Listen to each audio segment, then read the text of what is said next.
अस्सलामुअलैकुम my YouTube family. उम्मीद है आप सब खैरियत से होंगे, बिल्कुल ठीक ठाक होंगे और इंतज़ार कर रहे होंगे कि कब मैं वीडियो अपलोड करूं। तो आपके सामने आ चुकी है वीडियो।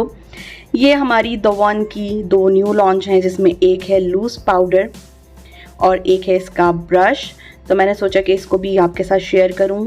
तो देख ही सकते हैं काफ़ी ज़्यादा पाउडरी और बहुत ही इसका जो पाउडर है वो इतना ज़्यादा माइल्ड है और इतना ज़्यादा इसकी ये फाइन पाउडर है कि जब मैंने इसको यूज़ किया so then I just love it.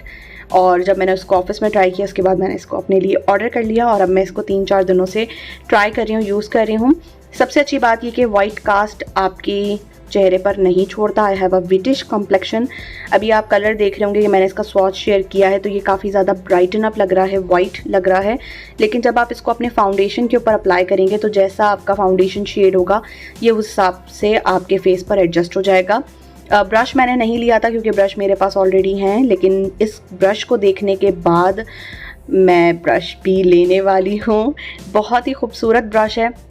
Bristles बहुत ही ज़्यादा इसके सॉफ्ट हैं कि फेस पर चुभते नहीं हैं और जो पाउडर है वो बहुत अच्छे से अप्लाई हो जाता है। पैकेजिंग इज़ रियली नाइस, काफ़ी अच्छी पैकेजिंग है।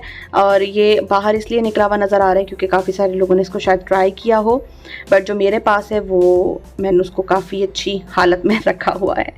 ब्रश भी काफ़ी अच्छा है। दोनों चीज़ें मेरी तरफ से रिकमेंडेड हैं। अगर आप के फेस पर बहुत ज़्यादा ऑयल आ जाता है और आपका मेकअप लॉन्ग लास्टिंग नहीं रहता then do try loose powder. Loose powder को आप अप्लाई कर सकते हैं किसी भी पफ के थ्रू, किसी भी स्पंज के थ्रू, और उसको थोड़ी देर सेट होने दें, देन ब्रश से उसको रिमूव कर दें।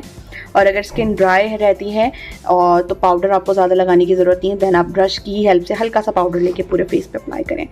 सो these are recommended from my side. Hope you guys like it. Please don't forget to subscribe my channel. Thank you.